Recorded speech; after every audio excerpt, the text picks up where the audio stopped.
How's it going, bro? Welcome to my YouTube channel. My name is Fritz, and in this video you're gonna learn exactly how to sound design the Kolter and Stussy bassline sound from scratch. We're gonna be using Serum, but all the techniques I'm gonna teach you now you can use in your synthesizer because all the basic fundamentals are pretty much the same in every synthesizer. So definitely open up your door right now and let's work on this together. So for the beginning, it is very important that you're starting with the right oscillators. What does that mean? The oscillators are basically responsible for the right fundament of the sound. So what we want to start with is a saw wave. You can find this in Serum, for example. You have to go on analog, on basic shapes, and you're going to find a few waves, but we can start basically with a saw wave.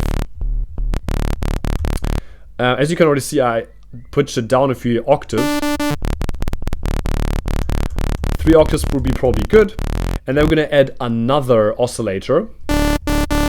Also pitch it down 2 semitones.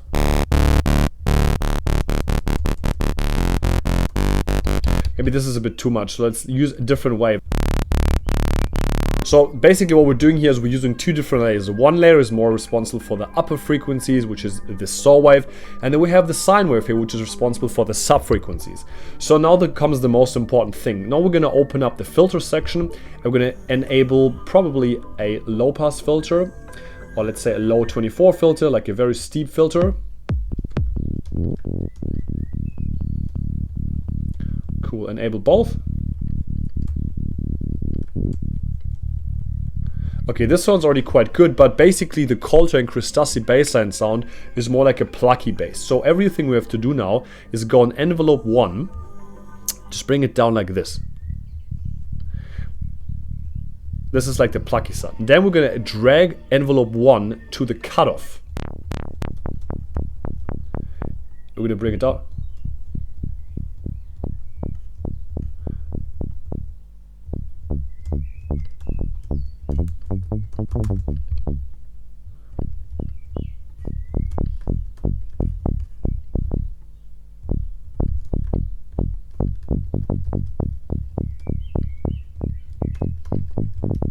Now we can do as well, so we can also drag the envelope now to the levels, which basically means that every single time this sound is playing, the envelope opens up. Same with the cutoff filter.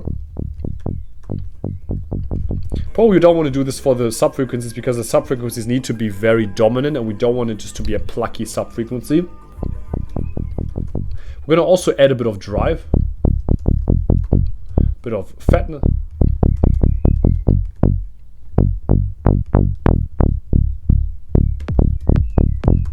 That's a bit too loud.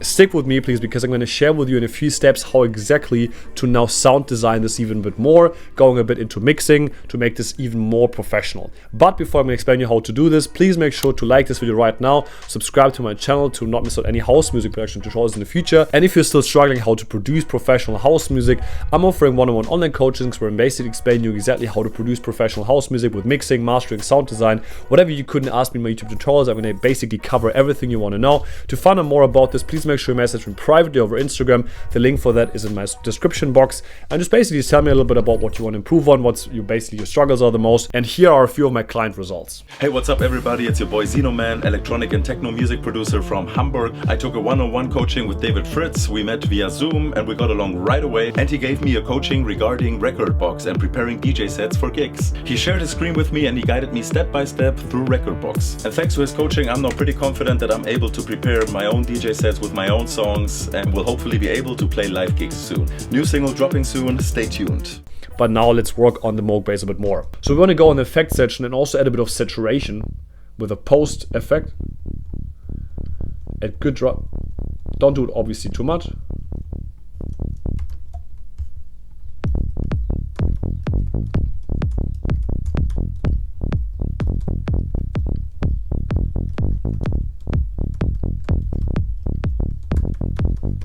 Okay, let's assign this now to channel 3, and then we're going to also go into the sound design a bit more. So we're going to go on channel 3, and there what we need is more saturation. So for example, I like to use the plugin, the R-Bass Mono, a lot because this is again a saturation plugin. Usually I put the frequencies around, let's say 60 Hertz and add a bit of saturation to that.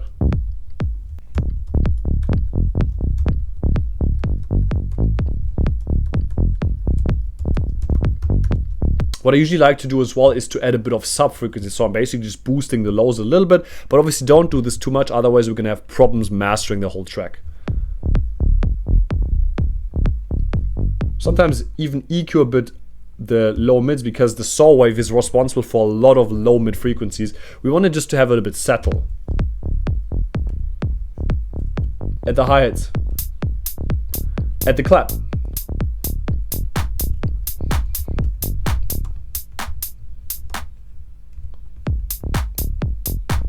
Now add the synth loop and let's create a little project.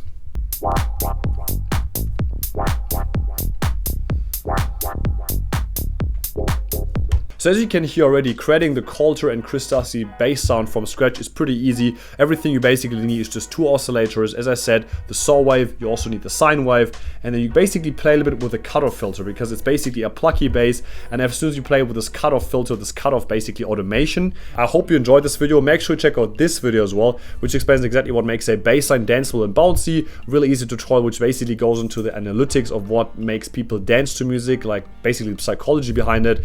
And I see you, bro, in the next video. Thanks for watching. Happy producing. Do not give up. Always try sound designing, even if it's difficult sometimes. I know that it's not always a straightforward process, but with this bass line, so I really hope I could help you a little bit. And I see you, bro, in the next tutorial.